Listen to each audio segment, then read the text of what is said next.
All righty, welcome to Thursday, another brand new edition, 52, episode 52 of Bet Parks Presents Stick to Hockey Live. We had a special episode yesterday. Bill Meltzer and Anthony Mangione joined me as we talked about the pending hiring of John Tortorella. We're going to talk about that with Anthony DeMarco from thefourthperiod.com in just a moment as well. Let me tell you about Bet Parks. Cup finals underway. What a game one. I mean, you go OT in game one. I picked, by the way, the Avs in 7. We'll see what Anthony DeMarco picked. But the all-new Bet Parks Casino and Sportsbook app, it's the best place to get your action in. And take it from me, it's everything you've wanted in a mobile casino and sportsbook, and it is fantastic. It is easy to use. It is easy to navigate. It's on your phone, and you can pick all kinds of great things like exact score, get huge odds payouts on those. Goal scorers, points, head-to-heads, in-game parlays, same-game parlays, live in-game betting, all your traditional ways as well. It's all there for you, all laid out, whether it's on the Cup final or the Hoops finals. You got a big golf tournament this weekend as well, football around the corner. Grab the new Bet Parks app. You're going to love it. And right now, all Bet Parks users can use the promo code JASON750, JASON 750, and that's going to get you a risk-free bet up to $750 for new and existing users. Again, terms and conditions apply. So make sure you type in that code JASON, JASON 750. Download the new Bet Parks app today. You do need to be over 21 and present in Pennsylvania or New Jersey. Gambling problem, call 1-800-GAMBLER. A lot to discuss. Let's bring him in right now from Montreal, north of the border, fourthperiod.com. Brotherly Pod, it is Anthony DeMarco. What's going on, Ant? Not much, man. Busy past, I would say 6, 7, 12 hours or so. Yeah. Just sneaking in. I snuck in a workout, actually, somehow, and now I'm just trying to down this shake. So you get to see my pink Popeyes bottle. There you go. There's been a lot going on, obviously. From what I understand, Tortorella's in town today, and they're hammering out, dotting the I's and crossing the T's. I think he's going back to New York. I think he lives up in North New York, or maybe Rochester-ish area. And we may have a press conference virtual tomorrow or something in person next week as well. I believe if it becomes official, I will be having a one-on-one sit-down with them over at the Skate Zone next week as well. And he's either going to punch me or he's going to hug me. But a lot's been going on here, a lot to unpack with John Tortorella. We still don't know about Barry Trotz, although the word is he bought a house in Nashville. Maybe he's going into management. I don't know. But what I know you just filed a story as well on Tortorella.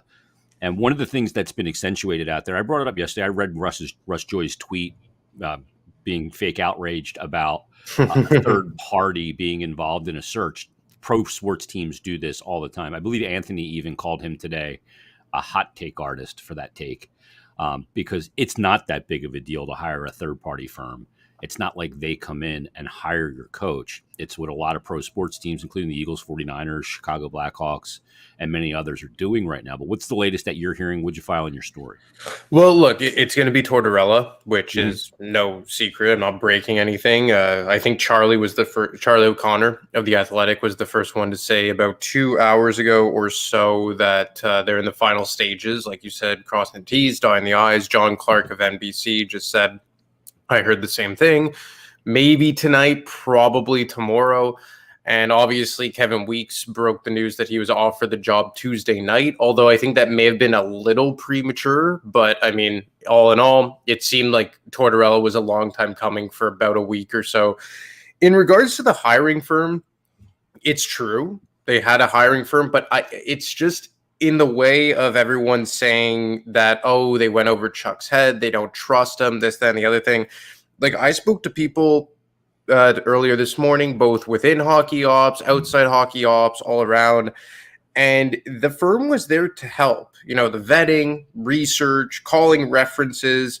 They were providing available candidates, information, and they were working under Chuck Fletcher's direction. Yeah.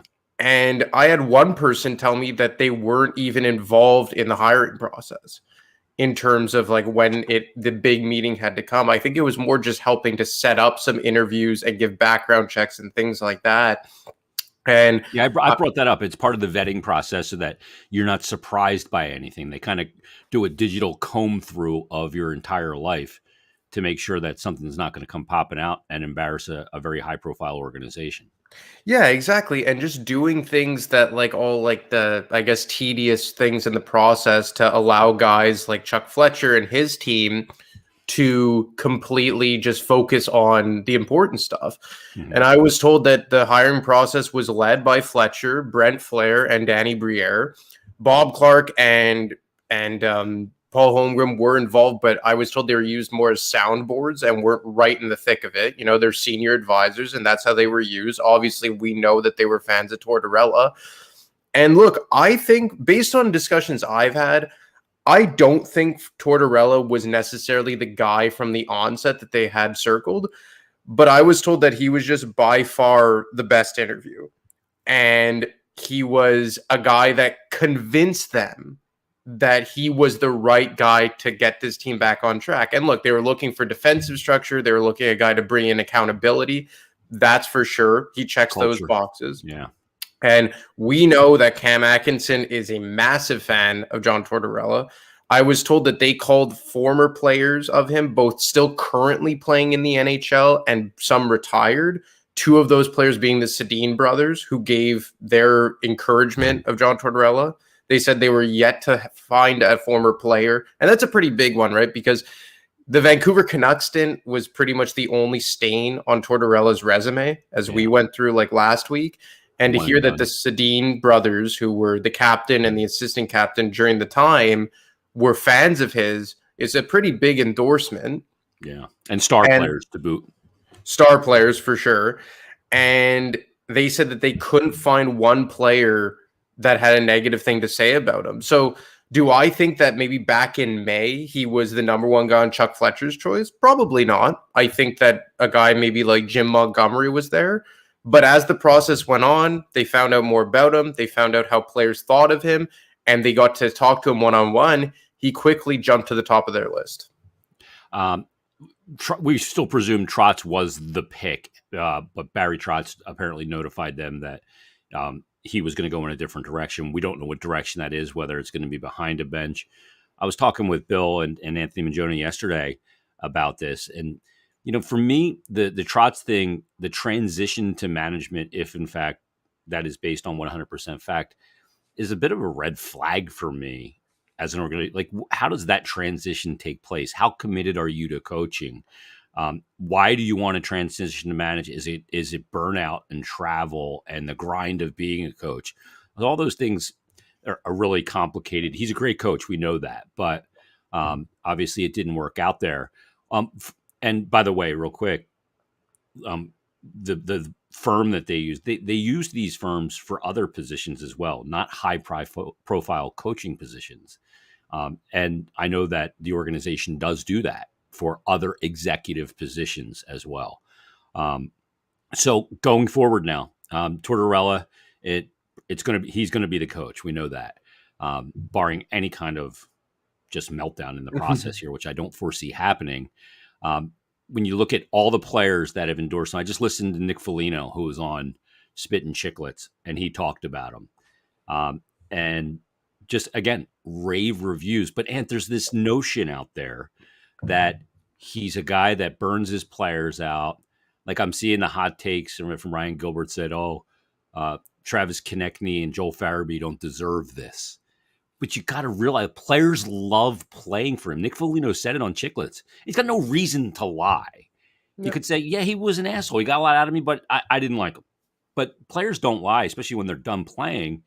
And, you know, this notion of him being this tyrant that players hate going to work for is just, it's a false narrative. Yeah.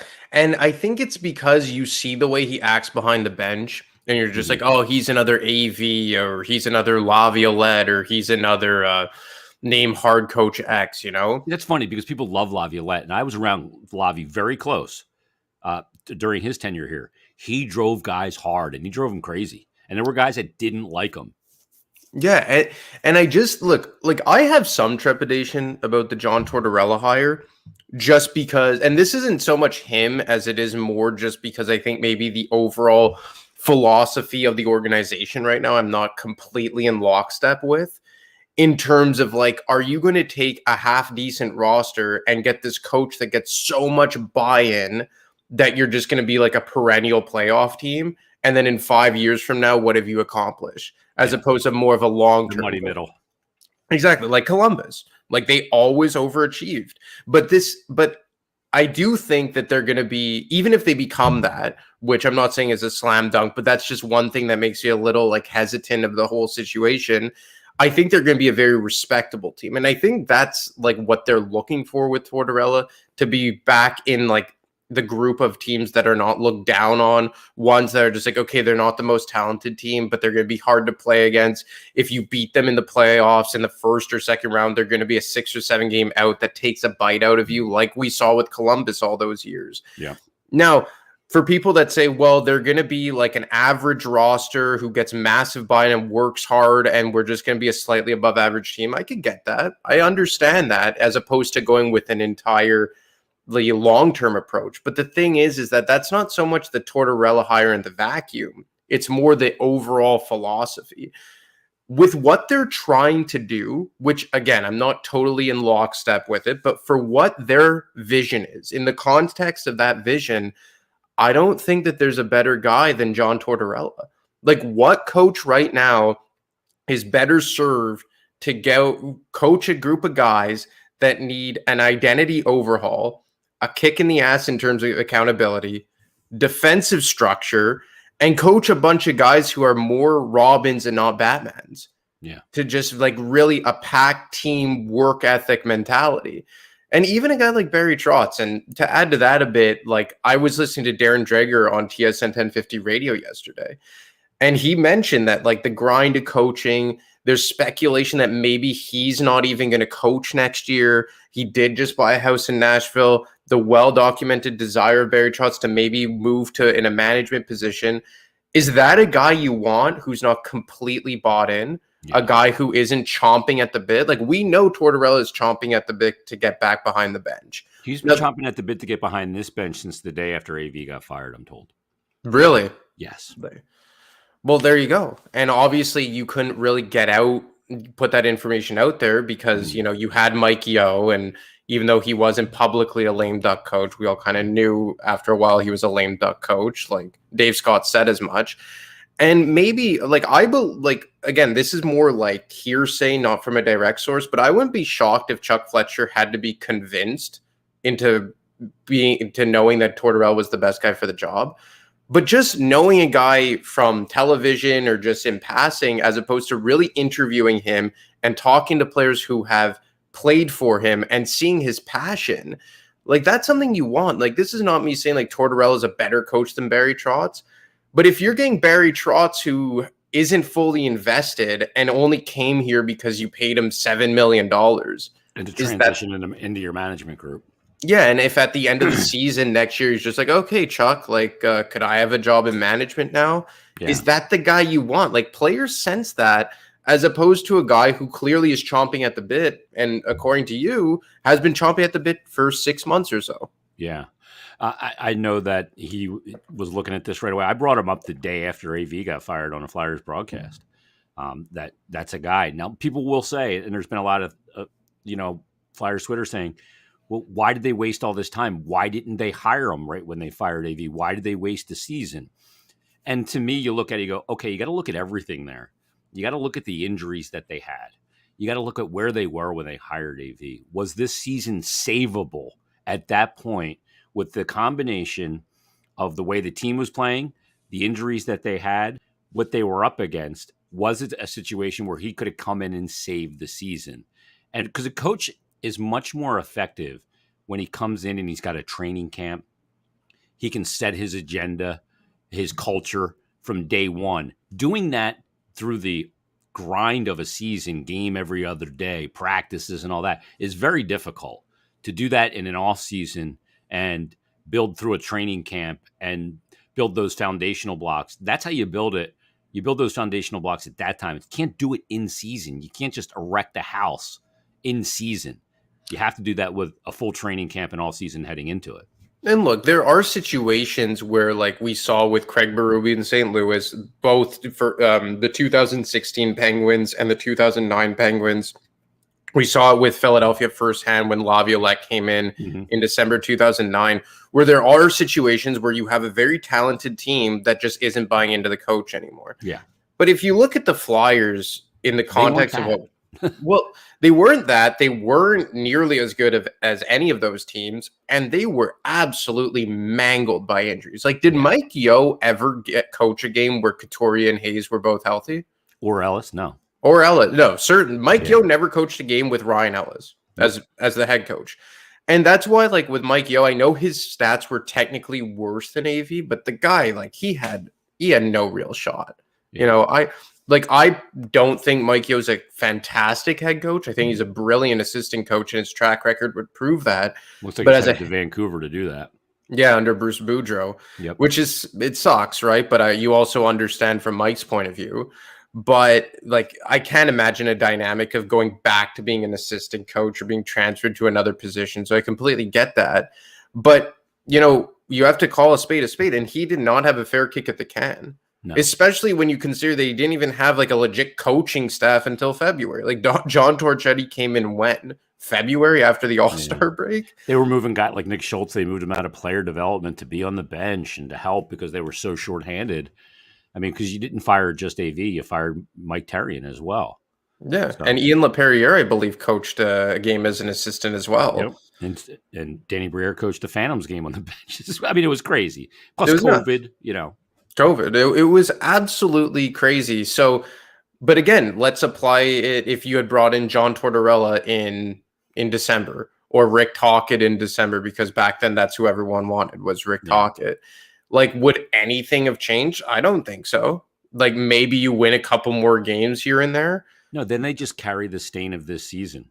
Exactly. You got a clean slate now. Exactly. That's the big thing. And, you know, the notion, Ant, that I know that there's a notion that this roster is devoid of any talent. I think that that's bullshit. It's not a great roster. It needs a lot of help.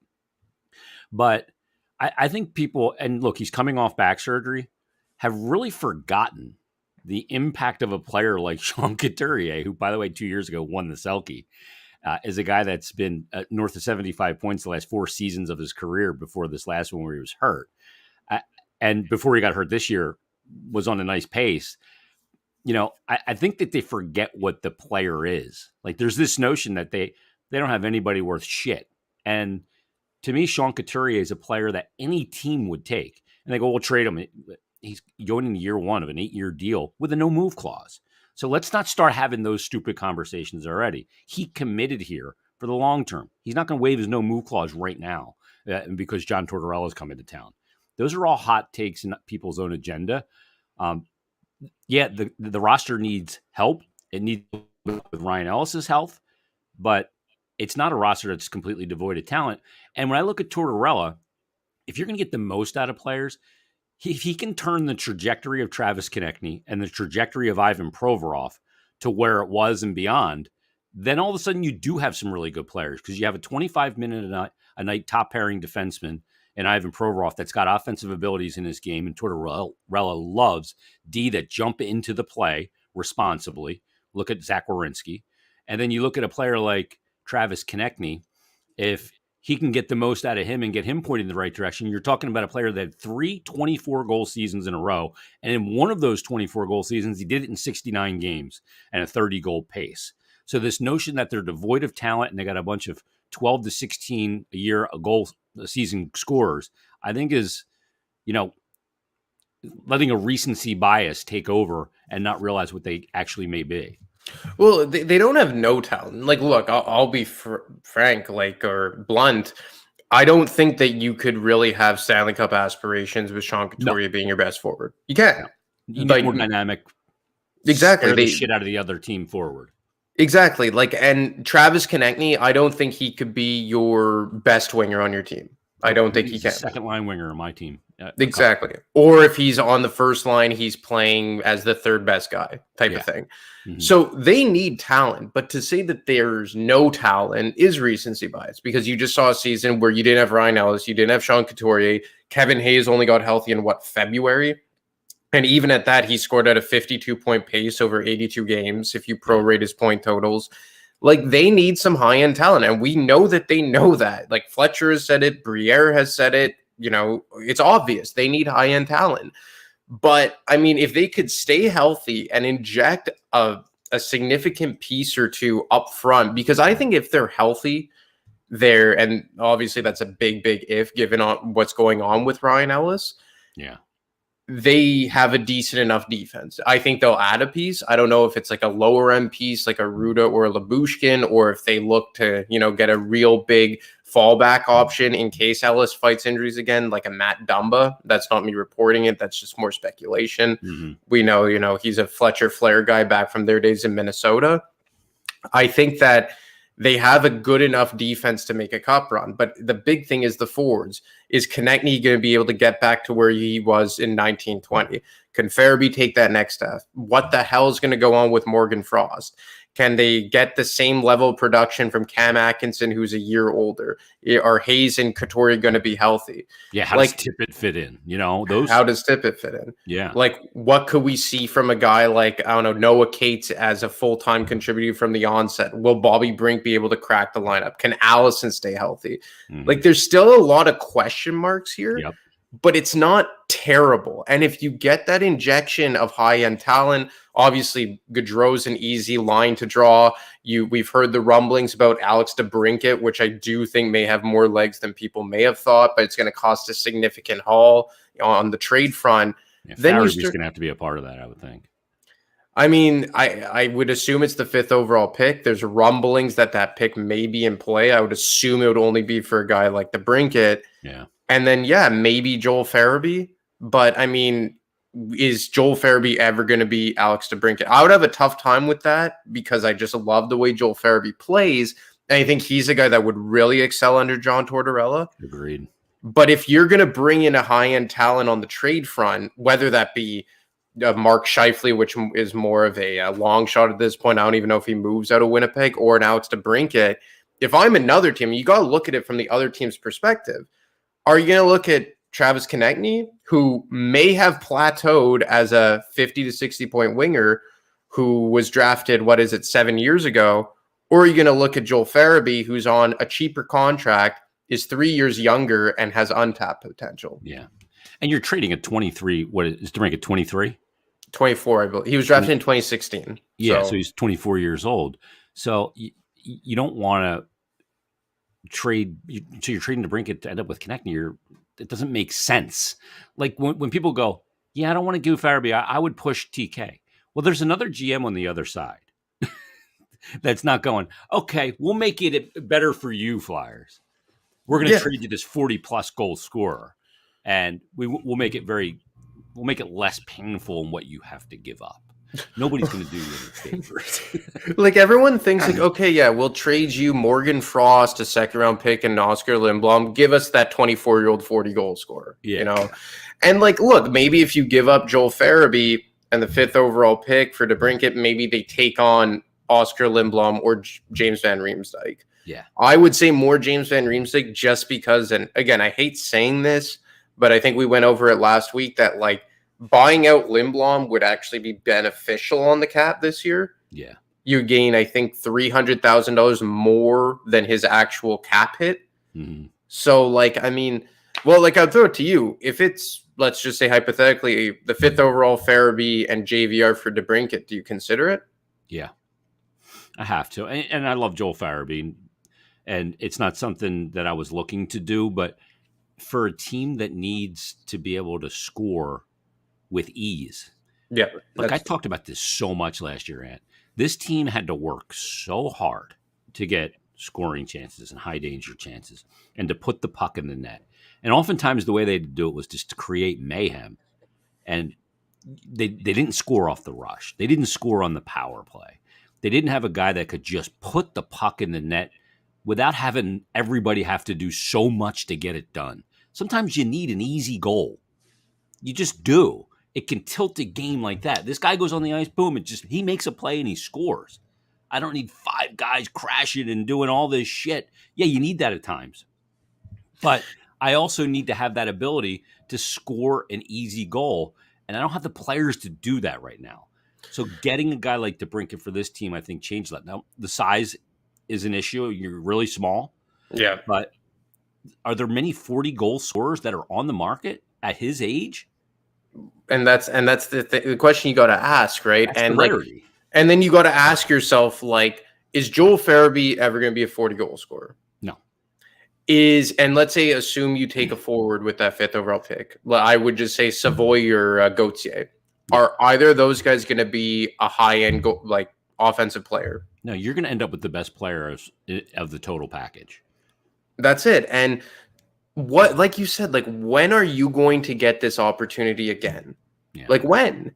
And you look at, like, let's say you make that trade, and the only 2 guys you're losing off your roster is JVR, which is a plus, and Farabee. And you could have, and I think DeBrincat plays the left wing, if I'm not mistaken. He plays on the opposite side. Right, yeah. So you could have a first line of, let's say, DeBrincat, Couturier, and Konechny. And then you have a second line of Blank, Hayes, and Atkinson. Yeah. Maybe you put Lawton up there to be like the mucker and grinder. Maybe you put a guy like Noah Cates up there. Then obviously the third line center Tippett's up there and playing his offside potentially. Yeah. Like I thought that, like, assuming all things remain equal in terms of like the center ice position, my thought was that you're gonna have Frost and Tippett back together with Lawton on their left wing.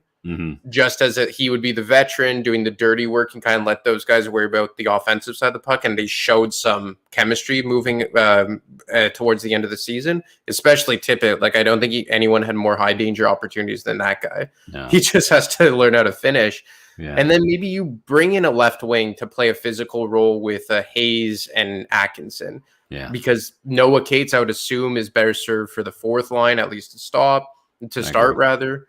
Whether it's with Lazinski as the center or Patrick Brown as the center. And I've heard they're interested in bringing Zach McEwen back. I think it was Lawton who sung his praises that they hadn't had a guy like him since Wayne Simmons. Yeah. And then, look, for me personally, let's say that's like more or less your lineup. The center ice position still bothers me. Like, I would still much rather get a bona fide third line center, whether that be Nick Paul or whether that be whoever. Vincent Trocheck is probably going to cost too much money, but like, I just think they have to figure that out. Yeah. But I mean, it's not a bad roster by any stretch. Yeah. And then still a lot predicated, obviously, on the health of Ryan Ellis. So we'll see how it goes. And this was awesome. As always, people can read your stuff at thefourthperiod.com. Yep. My latest story should be up in half an hour or so. All right. And you got some new information in that story as well. As the world turns in Flyers land. Great stuff, Ant. We'll talk again next week, man. Sounds good, man. Take it easy. There he is, Anthony DeMarco, on another edition of Bet Parks Presents Stick to Hockey Live. Boy, a lot going on. Whew. This is insane. But the Cup's going on. The Cup final is going on. And it's one of the great things to gamble on it year in and year out. So let's get to a little business. Let's do a little something we like to call Tone's Take.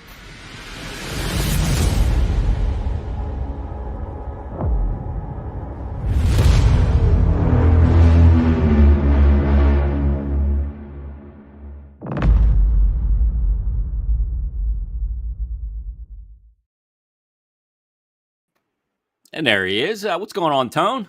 Hey, Jason, how you doing? I got to do my old Anthony Gargano. And there he is! Go, Pope. He would bring a guest on, Gargano, and it was like he was introducing the Beatles. Yeah, Let's go awesome. down to the Comcast business hotline. And there he said, and there he is! Yeah, I said, what the hell? You do him pretty good, man. I've heard it before. He loved when I did him. How'd you enjoy game one? That was awesome. What a game, I had the Bolts. I was a little amped up once they came back, but lost in overtime. Still a great game. This is going to be one of the best finals in recent memory, I think. Just with these two teams going at it. I mean, so Tampa Bay and Dallas and Montreal it wasn't exciting. I think this is going to be exciting, like that fast tempo hockey. To me, this is the two most deserving and best teams finding their way through to get it done. Now you may look at Tampa and go, were they the best team? Was Florida? They dispatched Florida handily, held them to 3 goals. So this is the 2 best teams in the NHL playing for the ultimate trophy in sports. Like that atmosphere last night, and to get overtime in game 1. Right. I mean, who had Burakovsky on their fucking bingo card? I didn't. Yeah, right. Exactly. And you mentioned too with the fans, it's good to have them all back and exactly. It's like over the past 2 years. I know they were back a little bit last season, but some arenas didn't have full capacity, others did. But it's good for the whole entire playoffs. It's great to see. It's great to see the fans. Yeah. Let's take a look at NHL year to date. You're over 28 units on the season. And since no game tonight, this is the only time in this series where they'll have 2 days between games. Then they're moving to the every other. And it'll be interesting to see how the teams hold up after a lot of playoff hockey and grinding hockey. So let's look at, I always think it's interesting to look at Conn Smythe. I kind of do it like round by round, like, oh, who's a guy that, is really off to a great start. And, you looked in the first round, you go, Shesterkin, wow, he's pulled twice. And then he really got his legs under him. And he was a guy that would have been in that mix, but they get knocked out. And you always look at Vasilevsky as a possible Conn Smythe guy, although not the sharpest game 1 for him. Kucherov, dynamic player. Makar has been electric in these playoffs. Where are you looking at for the Conn Smythe and some futures odds? Makar, like you said, plus 160. He leads Colorado with 22 points. I mean, if Colorado wins the cup, I think he's going to be the guy, unless maybe like Landeskog, Rantanen, or McKinnon, which is a possibility. Can break through. So I kind of like Makar there. Another one is Kucherov at plus 600. He leads all active playoff players now in points. That could be a good look. And this is one that I took before game 1. I took Vasilevsky. I got it at 430 to win the Conn Smythe because I still think Tampa Bay is going to win the series. And if they do, I think he's going to obviously have to have a lot to do with it with this offensive Colorado team. Right now he's at plus 650. So, wow. I mean, if you think Tampa Bay is going to win the series, I mean, I think aside from taking Tampa Bay, I think they're plus 230 to win the series. I mean, take a flyer on Vasilevsky at plus 650. Well, part of that too is it's playoff collective, and you look at all of his closeout games, and they're still stellar. Exactly, that's what I mean. Like I know he won it last year, and maybe they may look at Stamkos or Kucherov, but you can't deny his numbers, especially like you said in those closeout games and off a loss. Like I think if Tampa Bay wins it, I think Vasilevsky's going to get the Conn Smythe. Yudu's an interesting guy that you can get really good number on. I'm not sure what it is right now. But if he just kind of goes off and has some really big goals in the final and Tampa wins it, it's Palat. Yeah, right. He's been an animal. He's been one of those guys, man. He has. He scored again last night. He has a point in like every home game that they have. It's ridiculous. In the playoffs. It's crazy. Like playing on that top line. He's just one of those guys, man. One of those playoff guys. I picked the Avs in the series in 7. I just think that maybe the home ice is the factor here. Maybe a little less wear and tear cumulatively for them, even though Tampa did sweep their second round.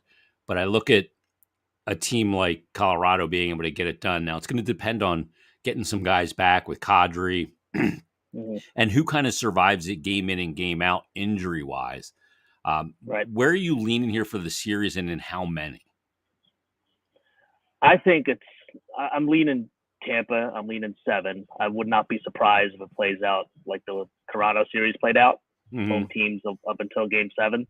I'm probably still going to back Tampa in game 2. Even with Vasilevsky giving up those soft goals last night, I mean, they shut Colorado down after that. Yeah. So I still like the value on them. They're, for whatever reason, they are one of the most undervalued defending champions. I mean, this has been all playoff long. They've been so undervalued. So I'm still leaning Tampa. I think it's going to go 7. Would you have said 7 before game 1, though? I would have said 6. I had Tampa. Okay. 6. Yeah. I had Tampa. So 6. since they lost game 1, you're now at 7. Yeah. And mentioning that, I mean, you can go series to go 7 games, you can get that at plus 230. Series to go 6 games, you can get that at plus 225. I mean, if anything, last night showed us it's gonna be a long series. It's not gonna be a quick series. I know Colorado's pretty much went through the West, but it's gonna be a fight. I think it's gonna go at least 6-7 games. But as of right now, I'm still liking Tampa. Yeah, and I think we're going to see more overtime in this series as well. I think all these games Mhm. are going to be tight. I don't think you're going to see a Yeah. 5-1 or a 4-1, 5-2 type game in this series. I think they're all going to be really No. tight, really well coached, and really structured.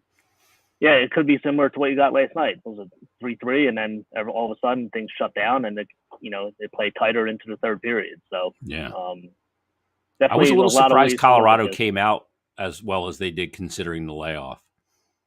I was too. I took the first 10 minutes, no goals in the first 10 also. That lost by 2 minutes there on that big goal, but I was surprised too. I think they were a little rusty in the St. Louis series after they Yep. swept Nashville.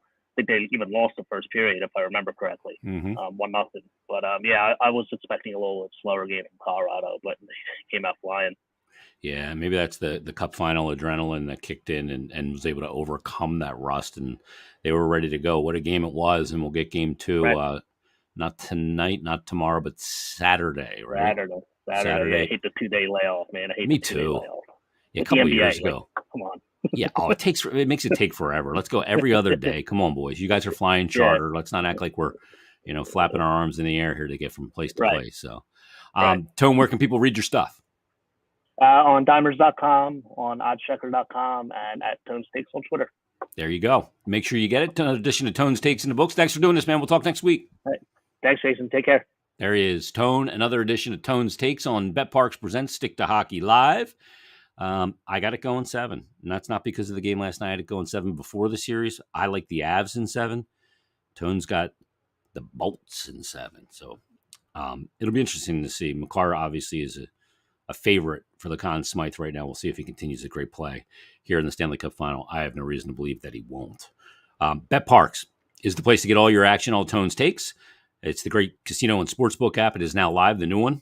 Take it from me. BetParx is everything you want in a mobile casino and a sportsbook, and it's right in the palm of your hand. Great, easy to use, easy to navigate, easy to sign up, easy to deposit, fast, fun to use, and faster to win than ever before. Whether it's the hockey final, whether it's the hoops final, whether it's the major championship this weekend in golf, whether it's baseball or even tennis, even at Formula One for that matter. They're in Canada, back in Montreal this weekend for the Canadian Grand Prix. And then also, obviously, football around the corner. Make sure you grab the BetParx app. It's fantastic. All new and existing users right now, you can use the promo code Jason750, Jason750, and you can get a risk-free bet up to $750. Again, new and existing users, promo code Jason750, and you get that risk-free bet up to $750. It's an industry high. Terms and conditions do apply. So make sure you grab the app and check it out. Just navigate it. See how easy it is to operate, whether you want to bet individual player performances, live in-game betting, same-game parlays. It's all there for you right at your fingertips. So download the new BetParx app today. You do need to be over 21 and present in Pennsylvania. Gambling problem, call 1-800-GAMBLER. All right, so that's going to do it for this edition of BetParx Presents Stick to Hockey Live. We'll have another one for you coming up next week. And it looks like John Tortorella hiring will become official, and we'll see where things go from here. So thanks for listening. Thanks for watching. We'll talk to you next time on a brand new edition of BetParx Presents Stick to Hockey Live. Have a great summer weekend, everybody.